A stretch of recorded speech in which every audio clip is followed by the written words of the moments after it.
Bom, para a criação do nosso letreiro aqui em cima do prédio, do primeiro exercício, então a gente definiu a posição das letras que ficariam no topo do nosso edifício. Então aqui está a criação da letra M, a gente tem os sliders aqui com a posição de cada letra e a criação de cada um dos pontos com base nas coordenadas deles. Se a gente for olhar aqui, a gente vai poder ver que eles ficaram em cima do nosso edifício, exatamente na posição. Seguindo o código aqui do Dynamo, então esses pontos a gente criou um polígono, e esse polígono ele vai ser direcionado então para a criação de uma superfície. Então a gente tem uma lista de polígonos, e aí a gente vai definir a nossa espessura dessa nossa superfície. E aí aqui a gente tem como alterar a posição desse nosso polígono. E isso era um dos objetivos do nosso trabalho. Claro que aqui a medida está extremamente grande. Mas se eu botar aqui, por exemplo, 2000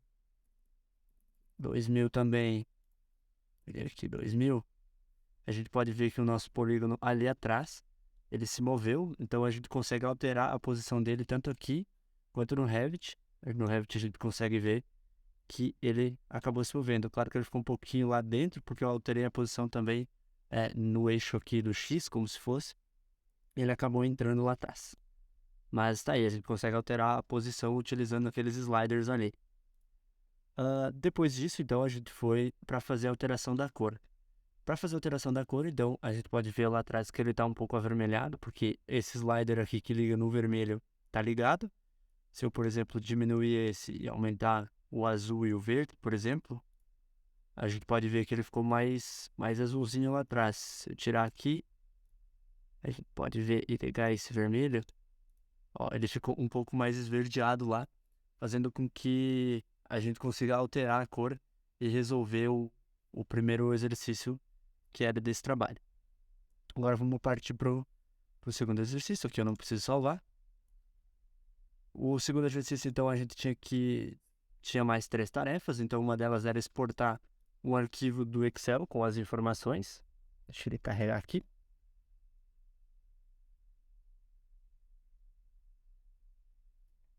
Bom, ele já gerou aqui uma planilha do Excel, vou dizer porque ele pode excluir, não tem problema. E daqui, ele já gerou aqui o nome das nossas divisões, ele já gerou o nome de todas as rules, então aqui são todas as rules, e aqui são o ID de cada rule, que vai servir para resolver os próximos 2 problemas que também eram referentes a esse exercício. Só explicando um pouquinho do código, então ele vai para a categoria rules, ele define a categoria, a gente quer todos os elementos dessa categoria, e em específico o nome do rule e os elementos. Se eu clicar aqui, por exemplo, a gente consegue ver que aqui ele está definindo o nome das salas que tem dentro do nosso desenho. E aqui também ele define todos os IDs dessas respectivas salas. Aí a gente criou uma lista com isso, fez essa lista ser transposta para a gente poder fazer a inserção dessa informação que a gente queria exportar o nosso arquivo para dentro de uma planilha Excel. Ela seria exportada para a linha 1, coluna 1, no caso 00, dentro do Excel. O nome da nossa planilha ia ser Sheet 1, que é o que aparece aqui embaixo. E essas informações depois a gente colocou na função Data Export to Excel, fazendo assim com que seja gerado esse arquivo de exportação do Excel. Bom, eu vou fechar ele aqui. E vamos para a solução do segundo exemplo, do nível 2 e nível 3, se não me engano, nível 2 e nível 3, que seria criar um parâmetro que permite importar o nome do docente responsável pelo gabinete, o room, a partir do ficheiro Excel, utilizando as iniciais. Então, por exemplo, João Postos Martins seria JPM, e depois a gente teria ainda que fazer um código que validasse essa informação e verificar se a nossa string é composta apenas de 3 caracteres e se a combinação é única. Ok. Então, não. Eu vou trazer o nosso arquivo import para cá. E agora a gente vai dar uma olhada nele. Bom, então vamos começar aqui pela parte de cima. Eu vou ligar a primeira parte, que é importando os dados da nossa planilha Excel. Então, quando a gente exportou aquela planilha, ela foi para o exportar dados do Revit. Então, agora eu vou ligar ela aqui. E pronto, a gente ligou todas essas informações aqui dentro. O que isso significa? Se eu for aqui para dentro do Revit e for no piso -1, por exemplo, Aqui a gente tem todos os nomes dos gabinetes, dos professores que a gente definiu, inclusive nome de banheiros, o que é cada informação, elas estão separadas aqui. Então, o que a gente pode fazer com essa primeira informação? Se, por exemplo, eu trocasse o nome aqui para Bruno, certo? Se eu botasse aqui, por exemplo, Bruno, e trocasse todas as informações aqui de dentro para Bruno, todas as informações, todas as salas agora se chamam Bruno. E eu clico em salvar. Se eu voltar aqui para dentro do Revit, opa, eu não quero voltar. Aqui para dentro do Revit, todas as salas trocaram o nome para Bruno. Mas esse é só uma informação que a gente precisava para poder trazer as informações dos professores aqui para dentro, certo? Então, o que a gente fez? A gente criou essa importação dos dados aqui no Dynamo.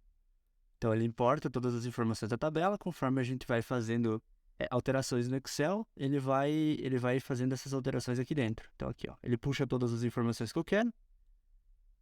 Ele vai separar a lista também das informações e ele vai dizer que as nossas salas, aqui os nossos rules, vão ser ligados ao elemento que eu selecionei no Excel e eles vão setar esse parâmetro dentro do Revit. E aí essa informação ela fica certinha aqui dentro. Pronto, feito isso, o que a gente fez? A gente criou uma tabela auxiliar para poder fazer com que essas informações a gente consiga alterar no Excel e colocar o nome do professor dentro do Revit diretamente, que era o que pedia no item 2. Então eu vou ligar aqui nos ajustes de importação. O que ele vai fazer? Ele vai pegar a nossa tabela auxiliar, que é essa aqui. Nessa nossa tabela auxiliar, ela copia todos os dados da primeira tabela, então você pode ver que ela está linkada à primeira tabela, que a gente fez a exportação. Até o ID ele está linkado. E aí a gente fez uma consulta no site da FEUP e elencou alguns professores aqui da FEUP, o tanto quanto a gente precisava pelo número de sala que a gente tinha. Aí com os nomes dos professores, a gente criou uma função dentro do próprio Excel mesmo. Então a gente veio aqui no Visual Basic e fez uma função. Essa função em Visual Basic, o que ela faz? Ela separa todas as palavras e pega a primeira letra de cada palavra. E depois que ele pega a primeira letra de cada palavra, ela coloca em o vetor e o vetor não tem separação. Então vai ficar todas as letras de toda a frase, as primeiras letras delas vão ficar em ordem, independente se são maiúscula ou minúscula. E o que acontece aqui? Então, por exemplo, esse professor ele tem 4 letras e ele fica com as 4 letras aqui. Nessa outra coluna, a gente transforma todas as letras para maiúscula. Porque alguns professores tinham, por exemplo, Álvaro Alberto de Matos. E o D, ele também ia contar na nossa fórmula, só que fica um Dzinho pequeno. Então, o que ele faz? Ele transforma aqui em letra maiúscula. Depois disso, a gente utilizou outra função que pega simplesmente as 3 primeiras letras, assim selecionando só a sigla dos professores. Bom, seguindo para o nosso Dynamo, então, ele vai trazer todas as informações aqui. Então, todas essas informações. Aí a gente vai tirar fora as informações que não são úteis, ou seja, a primeira linha, que é o nome da divisão, o ID, então a gente tira fora. A gente vai ficar com as informações que são relevantes para o nosso projeto. Aí com isso a gente vai ter a sigla de cada professor. E, se eu não me engano, aqui embaixo a gente também vai ter o nome das salas, certo? E é isso. Quando a gente tem todas essas informações e as siglas, então a gente vai ter aqui a lista de siglas, que a gente vai setar esse parâmetro dentro do Revit. Então agora, se eu voltar aqui para dentro do Revit, a gente pode ver que todas aquelas salas estão com a sigla de cada professor em cada uma das salas. Então ela está separado aqui pela sigla de cada professor, que era um dos objetivos dessa segunda parte. Seguindo, a gente tinha a última parte que a gente tinha que verificar se nessa lista existia alguma dessas siglas que se repetiam. Então, o nosso grupo criou um script em Python que ele faz essa verificação. Então, dentro dessas listas, a gente tem o seguinte, que as seguintes palavras são inválidas ou se repetem no caso. Então, aqui ela aparece uma lista como se fosse uma string de todas as palavras que se repetem. E embaixo, ele coloca as palavras que são únicas nessa lista. Se a gente abrir o nosso script em Python, ele vai dizer que as informações que a gente está trazendo dessa lista, elas vão entrar dentro desse nosso vetor nulo in. Aí eu transformei o nosso vetor nulo in em palavras, né? Aí eu vou ter as repetidas, a nossa saída, porque esse bloco ele tem um out que a gente precisa fazer. Eu tenho as válidas, eu tenho as inválidas, que seriam as palavras. E aí aqui eu criei uma rotina que vai verificar se todas as palavras têm 3 letras, é isso. E depois ele vai ficar fazendo um teste de se. Se as palavras são inválidas e se repetem, eles colocam as inválidas aqui. Se elas são válidas, ele coloca nessa linha.